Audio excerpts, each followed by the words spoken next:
Afro-Boriqueña and Ecuadorian and Irish and Scottish and Basque, in case you are wondering.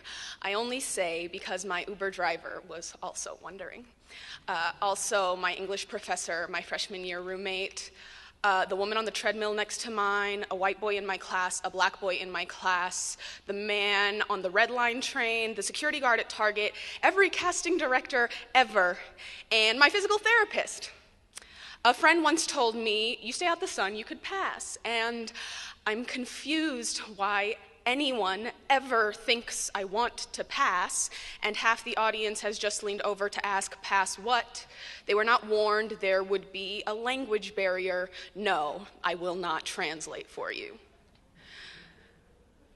I know this sounds like I anticipate too much. You will ask why I always have to make everything about race, and I can only tell you that I am never the one who invites race to the party, but I am always the first one to pass it a beer.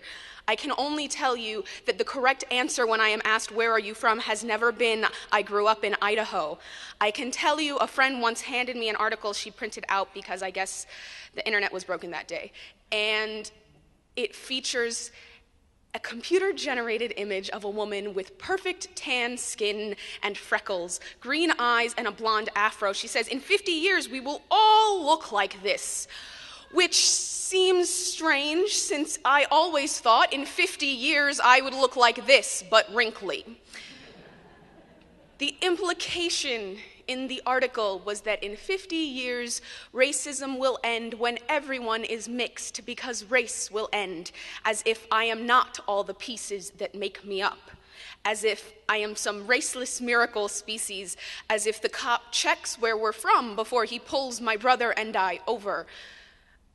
The implication is that mixed race people will pick up racism and carry it away, that we will take its scars for our own skin and then erase ourselves, as if the problem is my color and not your perception of it, as if you could water down my mother with my father, as if your whiteness could ever somehow be neutral, as if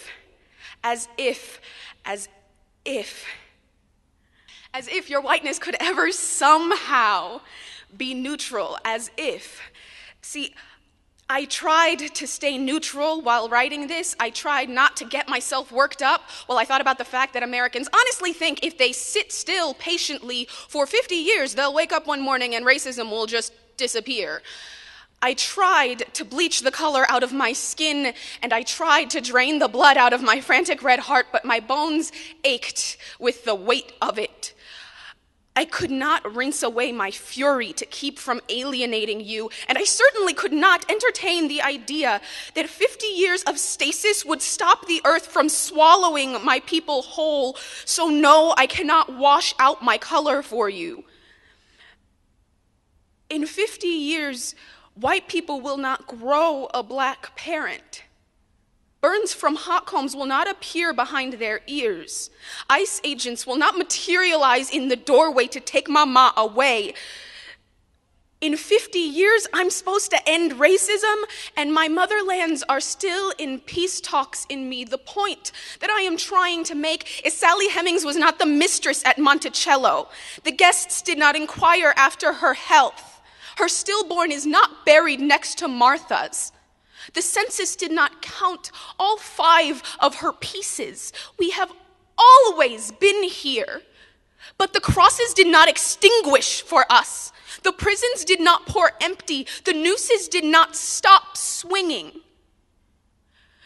Your hope is meaningless unless its sleeves are rolled up.